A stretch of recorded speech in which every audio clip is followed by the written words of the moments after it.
It's official, guys. Ida Odinga has betrayed Raila by accepting to work under Ruto as Kenya's ambassador and permanent representative to Unep. In fact, here she is relaying her sentiments before the Parliamentary Defense and Foreign Relations Committee. Thank you. Good morning. Good morning. Thank you. Thank you, Honorable Chair and members of this distinguished committee. I feel honored to appear before you this morning, and I thank you for taking time to consider my nomination for the invitation to participate in this important vetting process for the Kenya Permanent Representative of the United Nations Environmental Program. And as we speak, Millicent Odhiambo and other ranking members are busy perusing through her CV, as you can see in this picture.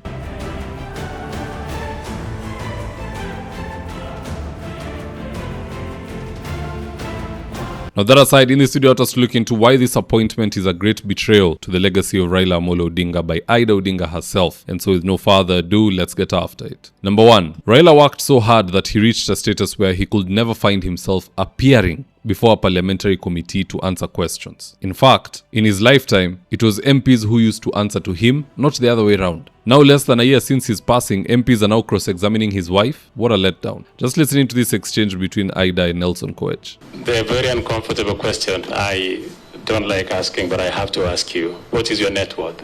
My net worth, Mr. Chairman, this is a very interesting question because there are things that belongs to me, Ida, and then there are things that belongs to the family, Odinga family, for whom I also have interest. But my net worth is about 500 million. Thank you.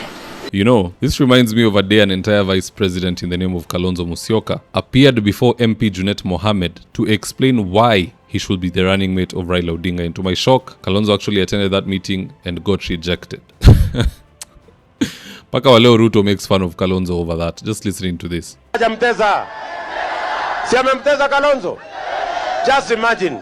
Ati mtu ambaye Kalonzo amemuunga for 10 years.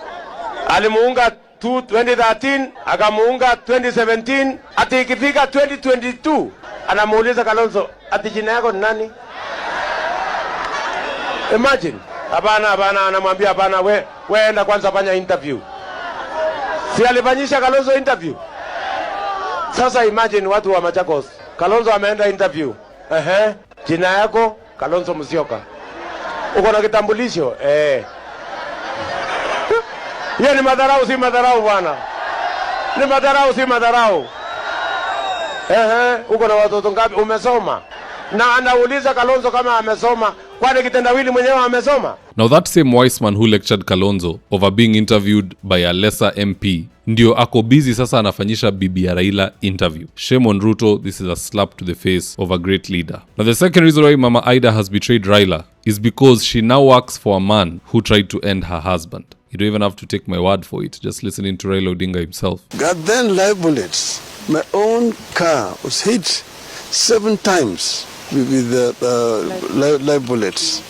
And you could see the direction of the bullet were all aimed at me. Okay? So we want to say that, look, this is really terrible. Now after all that, you go thank the president for the state appointment. Really? That's as low as it gets, folks. To me, this is the equivalent of Ruto paying MPs and senators to impeach Rigathi Gachagua. Then once Gachagua is impeached and is doing his own private activities because now he's a private citizen, anaenda Limuru, anapigwa mawe, he's almost killed, constantly trying to kill him, anaenda kanisa, anapigwa tear gas, and this is happening all while anatusiwa, anaitwa mkabila, anaitwa mjinga, Ruto anasema hana akili, and so on and so forth. And then at long last, one time when Gachagua is not there, ati Pastor Dorcas anakuwa nominated kwenda pale Unep, and in her gracious speech she goes and says, I thank the president. It will be an uproar. And that's exactly what's happening here. Mama Ida should have rejected the appointment. Worst of the worst, she should have told the president, appoint Winnie Odinga or Raila Odinga Jr. But not her. It cannot be her. Because even at the end of the day, men work hard, so their wives never have to work for another man. And their kids never have to work for anybody else other than the parents, or they're doing their own thing in their own businesses. Sasa ufanye hii kazi yote, ukue kiongozi, ukue kitu kwa hii nchi. And the day you leave, somebody goes to employ your wife. The same person who amekuwa kikunyanyasa while you're alive. That one to me doesn't sit well, but perhaps I'm going overboard with this. Let's see what Kenyans on X have to say about this so we can just get a feel of how the country is responding to her vetting in parliament. And I quote, Peter said it was unnecessary stamping. Is she overqualified or overwhelmed? The panelists were trembling fearfully. Looks like power play than an interview. If these were overqualified responses, many Kenyans deserve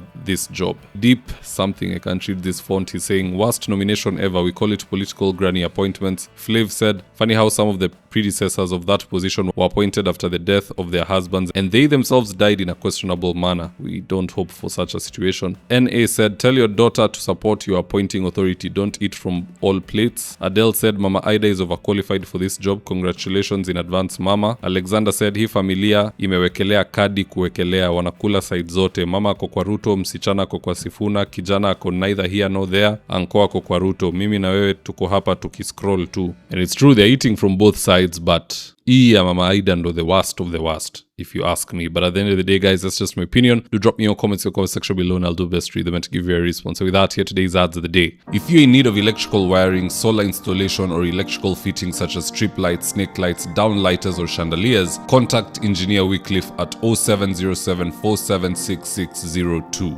and he'll get your house dapped up.